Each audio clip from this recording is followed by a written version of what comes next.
BPL এর দল নেবেন, এই পরিকল্পনাটা আসলে কখন আসলো, কিভাবে আসলো? না, এটা একদম মানে all of a sudden actually আসছে এটা।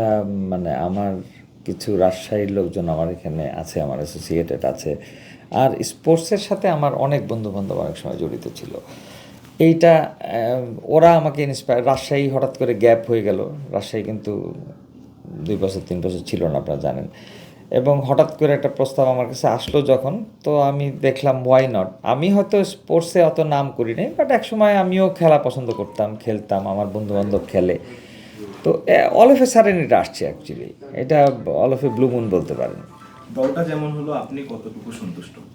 দলটা আমি ইনিশিয়ালি হয়তো অতটা স্যাটিসফাইড আমি ছিলাম না, বাট এখন আমি মোটামুটি স্যাটিসফাইড। মোটামুটি স্যাটিসফাইড। আমি যদি আর একটা দুইটা বিদেশি প্লেয়ার আনতে পারি তাহলে আমার আর কোনো রকম ডিসস্যাটিসফ্যাকশন নেই। I am almost I am satisfied now. আমার পারফরমেন্স আপনি দেখেছেন, আমার ছেলেদের পারফরমেন্স। রাজশাহী ফ্র্যাঞ্চাইজিটা নিয়ে তো হচ্ছে অবশ্যই একটা ভীষণ আপনার আছে, তো কিছুটা যদি শেয়ার করতেন। রাজশাহী এইটা আমি আমি চাই রাজশাহী এটা অল অফ এ সাডেন এটা আমি পেয়ে গেছি। আমি thankful to the BCB as well. ওরা আমাকে সুযোগ দিয়েছে, নতুন হিসাবেও সুযোগ দিয়েছে আমাকে। আর প্লাস আমার বিসিবির নতুন নেতৃত্ব বলেন, আমি ওদের সাথে মিটিং করে দেখেছি, ওরাও খুব ইন্সপায়ারেবল, মানে like they want to do better things in the future. ওইটাতে আমি কিছুটা ইন্সপায়ার্ড। এবং রাজশাহী, আপনি জানেন রাজশাহী কিন্তু মানে percentage of educated people is higher, অনেক হায়ার। ওরা কিন্তু একটা ক্লাসে থাকে, প্লাস ওরা কিন্তু ক্রিকেট প্রেমী। সব কিছু মিলে আমি চিন্তা করছি যে I will go with the Rajshahi. আমি এই হাইপটা ধরে রাখবো, ওদের হাইপের চেষ্টা করব, ওদেরকে আমি এঙ্গেজমেন্টে আনবো। রাজশাহীর মানুষ জনগণকেও আমি এঙ্গেজমেন্টে আনবো, সারা দেশ তো বটেই, রাজশাহীকে আমি এঙ্গেজমেন্টে আনবো, এনে এটা আমি কন্টিনিউ করতে চাই, যদি আমি পসিবল হয় আমার পক্ষে। এমনটা অনেক হয়েছে যে অনেক ফ্র্যাঞ্চাইজি একবার দুইবার করেই হারিয়ে গেছে, আর পরবর্তীতে ছিল না। আপনার পরিকল্পনাটা কেমন বিপিএল? না, হারিয়ে গেছে এইটা অ্যাকচুয়ালি যে ওদের দোষ কিংবা বিসিবির একার দোষ তাও না, সার্কমস্টেন্সে হয়তো এরকম হয়েছিল। তবে এখনকার বিসিবি আমি দেখেছি ওরা কিন্তু প্যাট্রোনাইজ করার জন্য প্ল্যানিং নিচ্ছে, যেমন কিছু কিছু প্যাট্রোনাইজেশন অলরেডি স্টার্ট করেছে টু হেল্প বিপিএল। যেমন আইপিএল পর্যায়ে নিয়ে যাওয়ার মতো এরকম করতে গভর্নমেন্টের হেল্প লাগবে সবসময়। গভর্নমেন্ট ছাড়া কোনো দিনই কোনো ইভেন্ট কিংবা যে কোনো প্রচেষ্টা বলেন সাকসেসফুল হয় না। They are taking the initiative, so এটা একটা ভালো সাইন। ওরা যদি কন্টিনিউ করে তাহলে দেখবেন এই বিপিএল একসময় অনেক অনেক ভালো করবে। যখন অনেক ভালো করবে তখন আপনার থাকার ইচ্ছা আছে? আমার তো এখন থেকে থাকার ইচ্ছা আছে, আমি চেষ্টা করব এটা, কারণ আমি ফিউচার দেখছি তো, এটার ফিউচার আছে।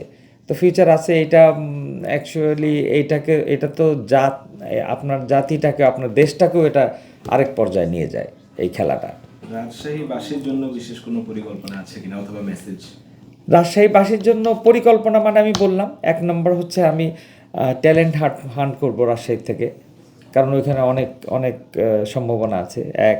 2 নম্বর ওনাদেরকে আমি সম্পৃক্ততা করব আমার বিপিএল এবং ক্রিকেটের সাথে করব। আর ওনাদেরকে আমি সবসময় ইন্সপিরেশনের মধ্যে রাখবো। আর আমি আশা করব ওনারা আমাদেরকে সর্বোচ্চ সহযোগিতা, সারা দেশের মানুষ তো বটেই, ওনারা আমাদেরকে সর্বোচ্চ সহযোগিতা করুক। ওনারা করলে আমাদের রাজশাহী টিম এটা দুর্বার নামই দুর্বারই হবে। আমার তরফ থেকে শেষ প্রশ্ন, বিসিবি কে স্পেশালি থ্যাঙ্কস দেওয়ার আছে কিনা আলাদাভাবে? আর আরেকটা জিনিস হলো, যারা রাজশাহীর ভক্ত, যারা রাজশাহীর সমর্থক, রাজশাহী দলটা, তাদের প্রতি আপনার চাওয়া কি থাকবে? বিসিবি তো আমি বললাম আপনাকে, বিসিবিকে আমি অবশ্যই ধন্যবাদ দিই। ওনারা আমাকে সুযোগ দিয়েছে, 1 নম্বর। 2 নম্বর, ওনারা গত বছর কিংবা তার প্রিসিডিং বছরের হিসাবে যদি দেখি, ওর থেকে ওনাদের performance is much more better. ওনারা অনেক ইনিশিয়েটিভ নিচ্ছে এটাকে একটা ভালো পর্যায়ে নিয়ে যাওয়ার জন্য। তো ডেফিনেটলি বিজেপি মানে দের deserves our gratitude towards them. 1 number. আর রাজশাহীবাসীর প্রতি, রাজশাহীর লোকজনের প্রতি তো আমার দাবি এটা, যে এটা তো ওদের দল, আমি তো আছি এখন একটা কেয়ারটেকার, আবার আমি চলে গেলে আরেকজন আসবে, আমার স্থলাভিষিক্ত হবে, কিন্তু রাজশাহী থাকবে। রাজশাহীর লোক আমাদের সাথে একত্র হয়ে থাকবেন, আপনাদের ইন্সপিরেশনে আমাদের জন্য এভরিথিং। আরেকটা প্রশ্ন করি, দলের কাছে আপনার যাওয়া কি, দলের প্রতি আপনার মেসেজ কি? দলের প্রতি মেসেজ যে পারফরমেন্স আমি দেখেছি এখন অলরেডি আমার টিমের ছেলেরা যা করেছে, ওই পারফরমেন্স ওরা যেন আমার জারি রাখে এবং সম্ভব হলে আরেকটু ভালো করে, তাইলে আমরা সর্বোচ্চ পর্যায়ে চলে যাব ইনশাল্লাহ। অধিনায়ক হিসেবে কাকে দেখছি আমরা? এইটা